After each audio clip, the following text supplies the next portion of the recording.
नमस्कार साथियों, तो स्वागत है आपका हमारे ऑनलाइन स्टडी चैनल पोआर स्टडी पॉइंट पर। तो दोस्तों, आज हमारा टॉपिक है राजस्थान के वन एवं वन्य जीव, और इससे संबंधित आज हम अति महत्वपूर्ण प्रश्नों के बारे में बात करेंगे जो आपके हर बार परीक्षाओं में रिपीट होते हैं। इसलिए हर प्रश्न को आप बारीकी से समझें और ध्यानपूर्वक पढ़ें, और वीडियो को आप जरा भी स्किप ना करें क्योंकि वीडियो आपके लिए बहुत ही हेल्पफुल होने वाला है। तो चलो वीडियो को शुरू करते हैं। तो आपका पहला सवाल है कि क्षेत्रफल के अवरोही क्रम में राजस्थान में वन प्रकार की कौन सी क्रमावली सही है। तो सही क्रमावली बतानी है, और इसमें सही क्रमावली है शुष्क पर्णपाती, मिश्रित पर्णपाती, उष्णकटिबंधीय कांटेदार और उपोष्ण कटिबंधीय सदारहित। यह जो क्रमावली है जो सही क्रमावली है अवरोही क्रम में, ठीक है। और यह प्रश्न लैब असिस्टेंट 2016 की परीक्षा में आया हुआ है, और ये वेरी मोस्ट इम्पोर्टेंट क्वेश्चन है, इसलिए आपको याद रखना है।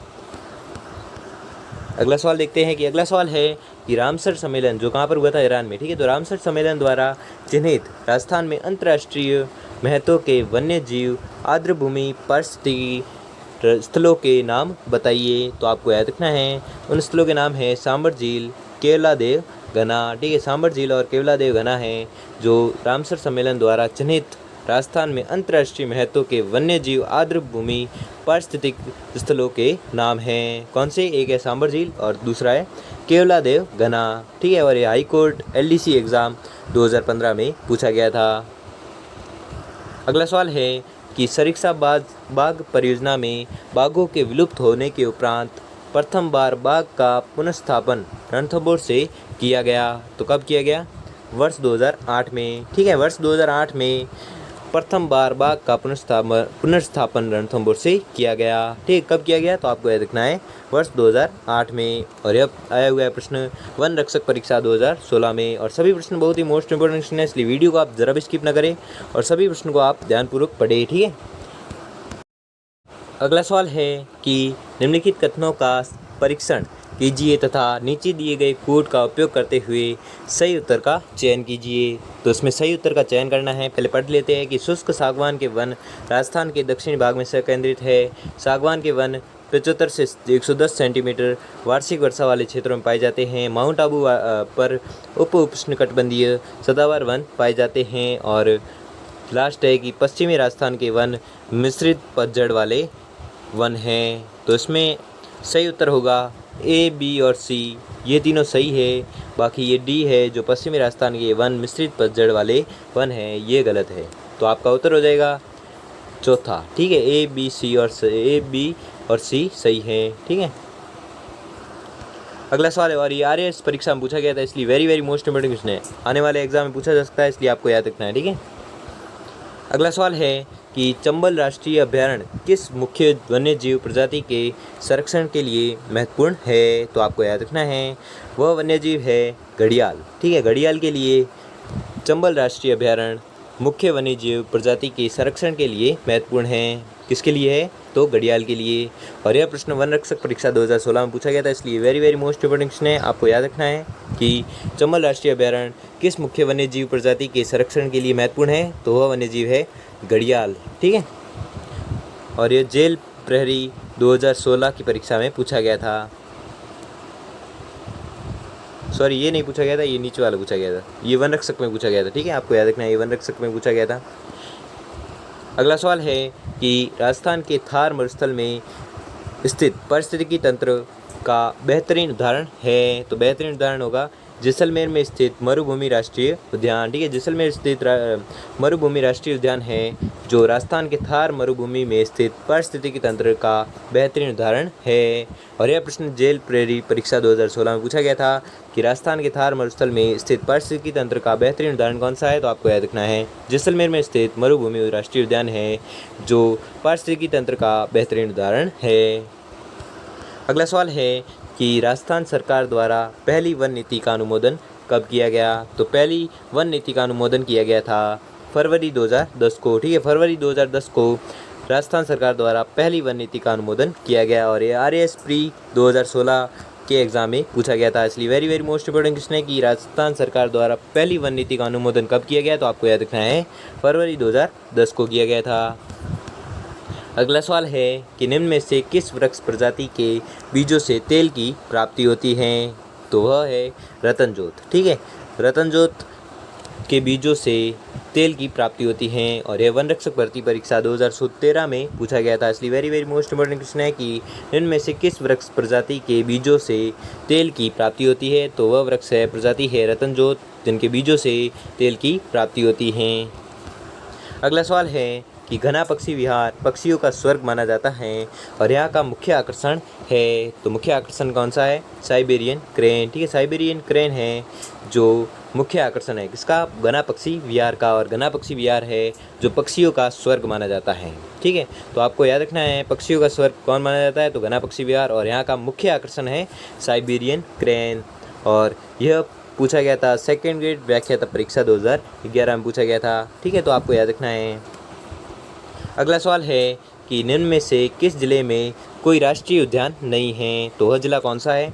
गंगानगर। ठीक है, गंगानगर एक ऐसा जिला है जिसमें कोई भी राष्ट्रीय उद्यान नहीं है। किस जिले में? गंगानगर में।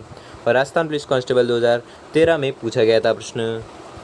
अगला सवाल है कि निम्न में से कौन सा युग्म है जो सही सुमेलित है। तो आपको याद रखना है सही सुमेलित युग्म है केवलादेव, जो भरतपुर में है। ठीक है, केवलादेव भरतपुर है जो सही युग्म है, सही सुमेलित युग्म है।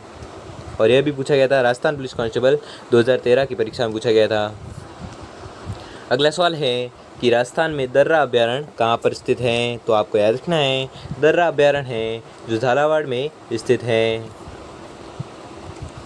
और इसका व्याख्या की बात करें तो वन विभाग के अनुसार यह कोटा एवं झालावाड़ दोनों में विस्तृत है। ठीक है, जो दर्रा अभ्यारण्य है जो कोटा एवं झालावाड़ दोनों में विस्तृत है वर्तमान में। ठीक है, पहले झालावाड़ में था, अब कोटा और झालावाड़ दोनों में है। ठीक है, तो आपको याद रखना है। और राजस्थान पुलिस कांस्टेबल परीक्षा 2012 और बीएसटी परीक्षा 2009 में पूछा गया था।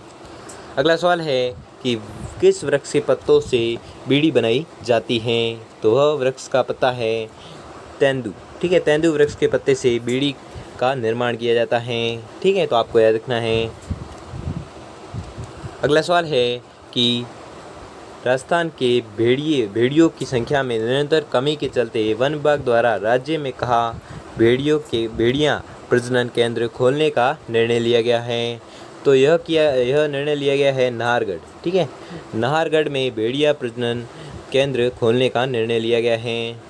और किस कारण से लिया गया है? भेड़ियों की संख्या में कमी के चलते यह निर्णय लिया गया है। और कहाँ पर खोलने का निर्णय लिया गया है? तो आपको याद रखना है नाहरगढ़ में खोलने का निर्णय लिया गया है। और इसकी व्याख्या की बात करें तो वर्ष 2016 की गणना के अनुसार संपूर्ण प्रदेश में भेड़ियों की संख्या 892 है तथा जयपुर में 82 थी। वर्तमान में नाहरगढ़ जूलॉजिकल पार्क में भेड़ियों की संख्या 10 से 12 है। वन विभाग द्वारा वन्य जीव का इस प्रजाति को संकटग्रस्त और दुर्लभ प्राणी माना गया है और इसकी आयु लगभग 12 वर्ष की होती है। ठीक है, इसकी आयु भी कितनी होती है? तो आपको याद रखना है 12 वर्ष होती है। और वर्तमान में यह इसकी कमी होती जा रही है। ठीक है, तो अगला सवाल है कि सर्विलांस एंड एंटी पैंचिंग सिस्टम लागू करने वाला देश का पहला राज्य है। तो पहला राज्य कौन सा है? राजस्थान। ठीक है, राजस्थान देश का पहला राज्य है जिसने सर्विलांस एंड एंटी पैंचिंग सिस्टम लागू किया था। ठीक है, तो वह कौन सा राज्य है? तो आपको याद रखना है राजस्थान। और व्याख्या की बात करें तो यह system Mukundra hills tiger reserve, Ranthambore national park, Sariska tiger reserve, Joy बांध एवं जालाना तेंदुआ संरक्षित क्षेत्र में लगाया जाएगा। ठीक है, अगला सवाल है कि मगरमच्छ की प्रजनन परियोजना कहाँ क्रियान्वित की जा रही है। तो आपको याद रखना है यह क्रियान्वित की जा रही है बागदड़ा नेचर पार्क जो उदयपुर में स्थित है। ठीक है, बागदड़ा नेचर पार्क में मगरमच्छ की प्रजनन परियोजना क्रियान्वित की जा रही है। कहाँ पर? बागदड़ा नेचर पार्क पर। और कहाँ पर है यह? उदयपुर में स्थित है।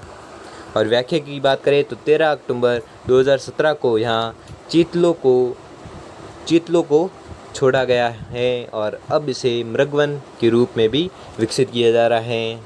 किसे? तो बागदड़ा नेचर पार्क को। अगला सवाल है कि हमारे राज्य का पक्षी अभ्यारण्य किस जिले में स्थित है। तो आपको याद रखना है यह स्थित है भरतपुर में। ठीक है, हमारे राज्य का पक्षी अभ्यारण्य किस जिले में स्थित है? तो आपको याद रखना है पक्षी अभ्यारण्य है जो भरतपुर में स्थित है। और यह प्रश्न पूछा गया था रीट लेवल फर्स्ट एग्ज़ाम 2012 में पूछा गया था। अगला सवाल है कि राजस्थान राज्य के वृक्ष, राज्य पक्षी तथा राज्य जंतु क्रमशः है, तो क्रमशः है क्या? खेजड़ी, गोडावण, चिंकारा। ठीक है, खेजड़ी, गोडावण है, गोडावण और चिंकारा है।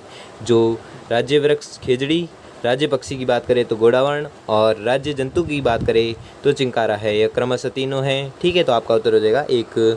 और यह रीट लेवल फर्स्ट परीक्षा एग्ज़ाम 2011 में पूछा गया था प्रश्न और वेरी मोस्ट इंपॉर्टेंट क्वेश्चन है। ठीक है, अगला सवाल है कि राष्ट्रीय मरु उद्यान को किस नाम से जाना जाता है, तो आपको याद रखना है यह जाना जाता है जीवाश्म उद्यान के नाम से। ठीक है, जीवाश्म उद्यान के नाम से किसे जाना जाता है, तो आपको याद रखना है यह जाना जाता है राष्ट्रीय मरु उद्यान को। ठीक है, राष्ट्रीय मरु उद्यान को क्या जाना जाता है? जीवाश्म ईंधन के उद्यान की सॉरी उद्यान के रूप में जाना जाता है। और यह कॉलेज व्याख्याता परीक्षा 2014 में पूछा गया था। ठीक है, अगला सवाल देखते हैं कि अगला सवाल है ताल छापर अभयारण्य है जो जिसके लिए प्रसिद्ध है वह है, तो किसके लिए प्रसिद्ध है? कृष्णमृग के लिए। ठीक है, कृष्णमृग के लिए प्रसिद्ध है क्या? ताल छापर अभयारण्य। और यह सेकंड ग्रेड क्लर्क परीक्षा 2013 में पूछा गया था कि ताल छापर अभयारण्य है जो किसके लिए प्रसिद्ध है, तो आपको याद रखना है कृष्णमृग के लिए प्रसिद्ध है। अगला सवाल है कि दोकड़ा है तो दोकड़ा क्या है, तो आपको याद रखना है दोकड़ा है वृक्ष है एक। ठीक है, दोकड़ा एक वृक्ष है। ठीक है, तो आपको याद रखना है दोकड़ा क्या है? एक वृक्ष है। और यह सेकंड ग्रेड व्याख्याता परीक्षा 2011 में पूछा गया था। इसलिए सभी प्रश्न बहुत ही महत्वपूर्ण प्रश्न हैं। इसलिए वीडियो आप कमेंट बॉक्स में कमेंट करके बताएं कि वीडियो आपको कैसा लगा। और इस वीडियो को बनाने में बहुत समय लगा, इसलिए वीडियो को लाइक और चैनल को सब्सक्राइब कर लीजिए। धन्यवाद।